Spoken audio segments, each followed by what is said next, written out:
ಇದು ಅಸಮಾಧಾನ ಎಷ್ಟು ದಿವಸ ಮುಂದುವರಿಯುತ್ತೆ? ನಿಮಗೀಗ ಪಾರ್ಟಿಲಿ ನಿಮಗೆ ಯಾವ್ದಾರು ಒಂದು ಸ್ಥಾನವನ್ನು ಕೊಡಲೇಬೇಕು. ಈಗ ಮುಂದೆ ನಿಮ್ಮ ದಾರಿ ಏನು ಅಂತ ಹಾಗಾದ್ರೆ? ಕೋರ್ ಕಮಿಟಿಯಿಂದ ನಿಮ್ಮನಿಗೆ ತೆಗೆದು ಹಾಕಿದ್ದಾರೆ.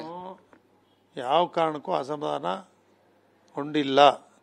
ನನಗೆ ನನ್ನ ಕ್ಷೇತ್ರದಲ್ಲಿ ಕೆಲಸ ಮಾಡಲಿಕ್ಕೆ ಮುಕ್ತವಾದಂಥ ಅವಕಾಶ ಆಗಿದೆ. ದೊಡ್ಡ ಕ್ಷೇತ್ರ, ಶಾಸಕರ ಕೆಲಸನೇ ಜಾಸ್ತಿ ಇದೆ. ಅದರಿಂದ ಕೆಲವರು ಮಾಜಿ ಶಾಸಕರಾಗದೇ ಇರ್ತಕ್ಕಂಥವ್ರು ಇದ್ದಾರೆ. ಶಾಸಕರುಗಳಿಗೆ ಸರ್ಕಾರಿ ಕೆಲಸಗಳು ಮಾಡಲೇಬೇಕು. ಜನ ಓಟ್ ಕೊಟ್ಟಿದ್ದಾರೆ, ಅವ್ರನ್ನ ತೀರಿಸಲೇಬೇಕು. ಅದರಿಂದ ಅವರೆಲ್ಲರೂ ಕೂಡ ಸುಮಾರು ಜನ ಯಾರು ಹಿರಿಯ ನಾಯಕರುಗಳಿದ್ದಾರೆ ಅವರಿಗೆ ಒಂದೊಂದು ಹುದ್ದೆಗಳನ್ನು ಕೊಟ್ಟು ಪಕ್ಷವನ್ನು ಕಟ್ತಕ್ಕಂಥ ತೀರ್ಮಾನ ಕೈಗೊಳ್ತಕ್ಕಂಥ ಅವಶ್ಯಕತೆ ಇದ್ದು ಮೊದಲೇ ಕೈಗೊಳ್ಳಬೇಕಾಗಿತ್ತು. ಈಗಲಾದರೂ ಕೈಗೊಂಡಿದ್ದಾರೆ. ಅದೊಂದು ಪ್ರಾದೇಶಿಕ ಪಕ್ಷವನ್ನು ದೇವೇಗೌಡರು ಕಟ್ಟಿರ್ತಕ್ಕಂಥ ಪಕ್ಷವನ್ನು ಕುಮಾರಸ್ವಾಮಿಯವರು ಉಳಿಸ್ತಕ್ಕಂಥ ಜವಾಬ್ದಾರಿ ಅವ್ರ ಮೇಲೆ ಇರೋದ್ರಿಂದ ಇವತ್ತು ಆ ತೀರ್ಮಾನ ಕೈಗೊಂಡು ಹೊರಟಿದ್ದಾರೆ.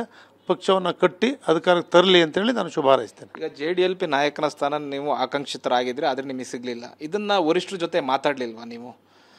ಅವ್ರ ಜೊತೆನೇ ಮಾತಾಡಿದ್ವಿ ಆವತ್ತು.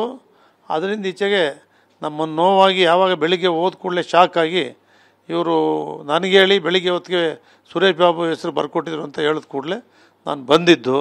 ಆವತ್ತಿಂದ ಇವತ್ತಿಂದ ಈಚೆಗೆ ಯಾರೂ ಕೂಡ ನನ್ನ ಜೊತೆ ಬಂದು ಮಾತಾಡಿಲ್ಲ. ನಾನು ಕೂಡ ಅವ್ರ ಜೊತೆ ಹೋಗಿ ಮಾತಾಡಿಲ್ಲ. ದೇವೇಗೌಡರಿಗೆ ಹುಷಾರಿರಲಿಲ್ಲ, ಹೋಗಿ ನೋಡ್ಕೊಂಬಂದೆ, ಮಾತಾಡ್ಸ್ಕೊಂಬಂದೆ.